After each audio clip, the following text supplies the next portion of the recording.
Hey guys, my name is Tim Schmoyer, and over the past few months, we've been talking a lot here at Video Creators with you guys about doing brand deals on your channels to make money outside of just AdSense. And a lot of you guys are really into that idea, but there's this common misconception that keeps popping up in the comments of those videos that you need to have this gigantic, enormous audience in order to make it a viable actual revenue stream for you guys. And that is just not true. And a friend of mine, Evan Carmichael, is actually here to talk with you guys about how he's made over $100,000 in brand deals on his YouTube channel with a modestly sized audience. Hi, I'm Evan Carmichael. I believe in entrepreneurs. I've made over $100,000 in brand deals, and Tim asked me to share my experience and give you my secret recipe so hopefully you can help grow your channel through brand deals as well. Now, if you really want to get a deal for your channel, there are two ways to do it. The first way is to, when the brands put out their ads, right? They say, we're looking to work with creators. We need to hire one creator. We're willing to pay this amount of money, and you can compete for that. You can submit your applications. The challenge in that model is you're up against a lot of different people, the budgets aren't typically great, and it's hard to win when you're going up against so many different creators. The other way to do it is to create a pull system so that brands find you, and I much prefer this system because now you're not competing against anybody else and you can afford to charge way more money. So I'm going to share with you my 5-step process to get brands coming to you. Step number 1 is you need to be the authority in your industry. You need to be the go-to person for whatever it is that you are an expert at. And ideally you're using your face, and that can be a problem for gamers who aren't showing their face. It's a lot easier to make a connection to an individual where you can see them than just having something up on the screen. But also, if you're in a big market and there's a lot of people doing what you do, then narrow it down.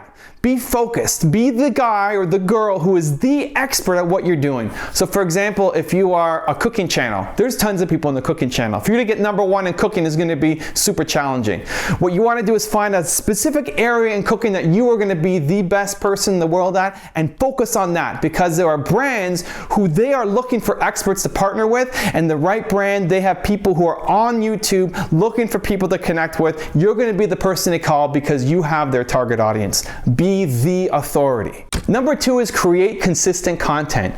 You need to be constantly putting out new content on your channel with topics that are of interest that brands will be searching for. So if you're producing content once a month, it's not enough. You need to be at least once a week putting out content to your channel. On my channel, I do it twice a day. I have 2 new videos going out every single day on my channel. You may not be able to keep up with that kind of pace, but at least once a week, consistently putting out high quality content on your channel. It's a must. Number 3 is have an about page. You want to have a page that's off of YouTube that shares your story and how you work with brands. So on that page, you want to talk about brands that you've worked with. You want to talk about who you are, why you started your channel, why is this so important to you. You want to show any media that you've done before. You want to show any other opportunities that you've had. You want to show the growth in your channel in terms of views and subscribers, show growth in the engagement and the comments. You want to show momentum, right? Anything that makes you look good and you can show data and numbers and previous experience and a track record, that if a brand comes to that page, and you can link to it in your YouTube about page, link to that brand page for them, and they hit that page, and it makes it look like, yeah, I gotta work with this guy or this girl because they really know what they're doing and there's a lot of momentum behind them. So have that about page.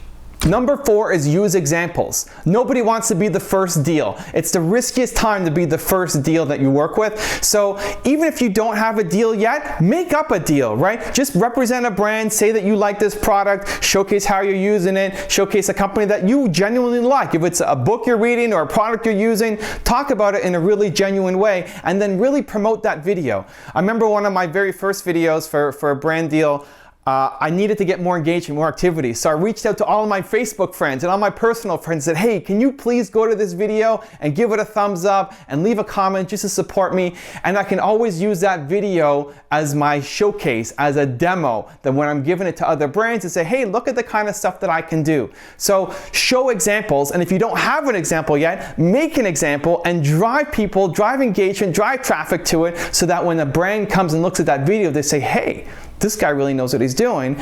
I want to get involved with him. Number 5 is understand the brand's goals. In the typical model, when you think of brand deals, most people think of it as being based on how many views you have, right? So if you can get 10,000 views to this video, then I will pay you X amount of money. Where in a lot of cases, when the brand is reaching out to you, right, back to point number 1, be the authority, it's not always just for views, and you have to understand that in mind. I've had brands pay me thousands of dollars to make videos that only have a couple hundred views on it because their goal wasn't just to get views and engagement on a video, it was for another purpose. So for example, I've had one where it was to reward a contest winner, and as part of that contest, that person got a one-on-one consult with me, and that became a YouTube video, right? So they're paying me for my time to do a consultation with them. Even though that video never went viral, never had tons of views, I still got paid a lot of money for it. So understand the brand's goals before you just jump in and automatically assume that all they care about is views. And of course, believe.